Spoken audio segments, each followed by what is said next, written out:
Welcome back to the Boogie Mansion, and tell me if this scenario rings a bell. You're a fan of Ever After High, and you go on the internet to speak to other fans. It's great.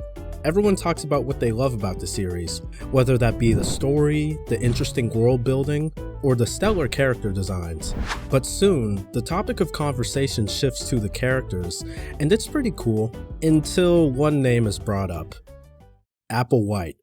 Applewhite has always been a divisive character in the Ever After High fanbase. It's rare for opinions of her to be temperate. One side absolutely hates Apple, criticizing her ideology and actions towards the other characters.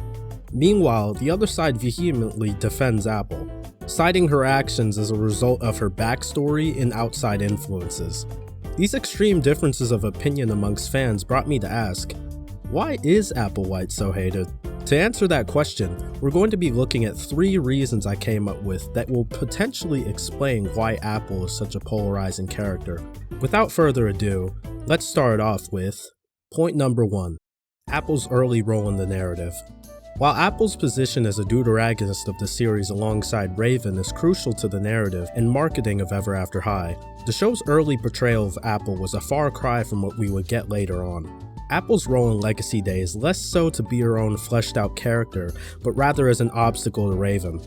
Unlike Raven, who is constantly misjudged by her peers and is generally an outcast, Apple is loved by everybody. Her life is great. She's got good friends, the hottest guy at the school, the faculty loves her. She's pretty happy with her life. The only wrench thrown into her plans is Raven deciding she doesn't want to be the next evil queen. While this does cause Apple grief, we don't get much of a peek behind the curtain to see how this personally impacts her. In contrast, we see Raven struggle time and time again to forge her own path and clear others' misconceptions about her. And one of the obstacles to her doing that is Apple herself. So in turn, because the audience gets to follow Raven's struggles more closely than Apple's, they're likely to sympathize with Raven more than they would Apple.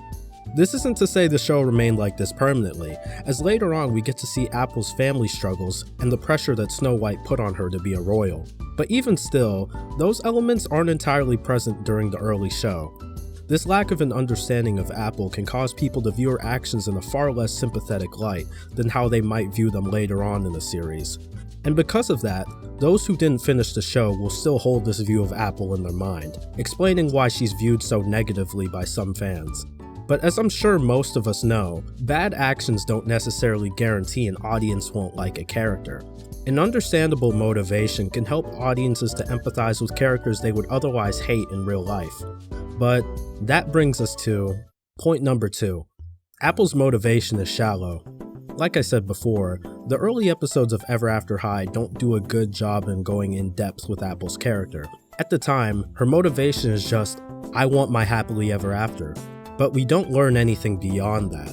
Apple just wants to be set for life, which, while we can all understand wanting that, you can't deny that it's entirely selfish to cast away the well-being of others in order to secure a better future for yourself.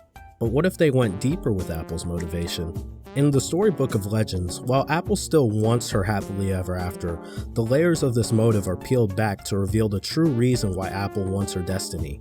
She's scared of the future, the fear of not knowing, and not being able to prepare for the random events life throws at you brings Apple great discomfort. Her destiny provides comfort to her, as there is no randomness in stories. This is the reason why she wants her destiny.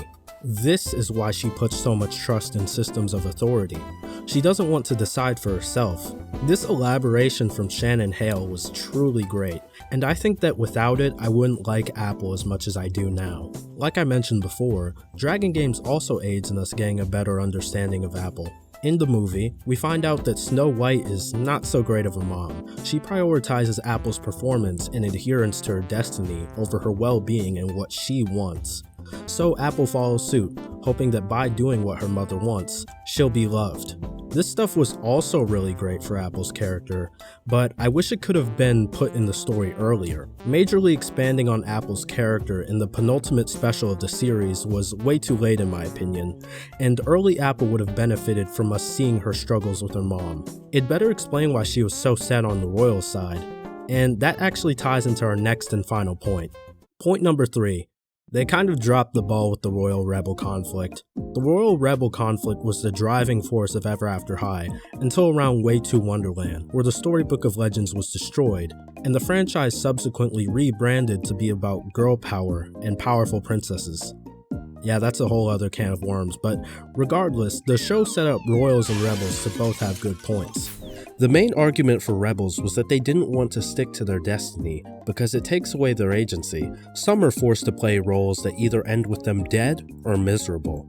Counter to this, the Royals believed that if people didn't follow their destinies, they and the other characters involved in their stories would disappear from existence. Both sides of the argument have valid fears, but that doesn't last long, as when Raven doesn't sign the Storybook of Legends, nobody disappears. She's around, Hunter is around, Apple's still there, everyone is completely fine.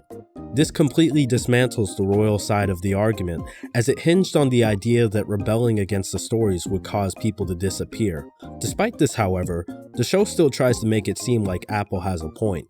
In Thronecoming, Apple calls Raven selfish for not signing the book because she believes there's still a good chance that everyone's stories could go poof. But no one did, and Raven calls this out. We could all go poof! Yeah, but we didn't. Even so, Apple suggests that it's still a possibility, and the fact that Raven doesn't care makes her selfish. But she's actively been proven wrong time and time again by the narrative, and her fears of people disappearing never come to pass.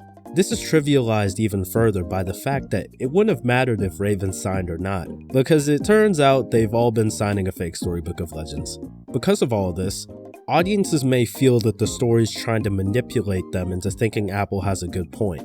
And so it remains. The Royals were wrong, and most arcs involving them repeat the same beat of them realizing they don't want to follow their destiny. There really are no downsides to being a rebel, so it kind of makes sense that most people would choose to rebel, unless they have a story that they like and they're okay with keeping. But still, the act of thinking that others would be okay to rebel makes you a rebel in the first place. That's why Maddie is considered a rebel, and Cedar's considered a rebel as well. So there wasn't much to be drawn out of this conflict after a certain point, and that's probably what led to the conflict being dropped after Way 2 Wonderland, where they destroy the Storybook of Legends. But to get back to the point, being the representative of the Royals, audiences may associate Apple with their annoyance of the conflict altogether. You're both girls! Girls can't love girls! Girls can't love girls! Girls can't love girls! Hey, wait, you forgot your bag! So yeah, those are the three main reasons that I believe people may dislike Apple. I really hope no one takes this as a hate video on Apple.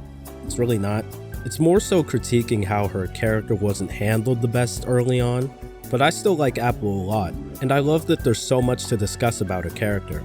If you agree with me, or disagree with me, either's fine, speak about it in the comments. But of course, keep it chill. If you enjoyed this video, make sure to like, subscribe, and turn on post notifications to catch the next upload. Thank you for watching, and stay spooky. BRB!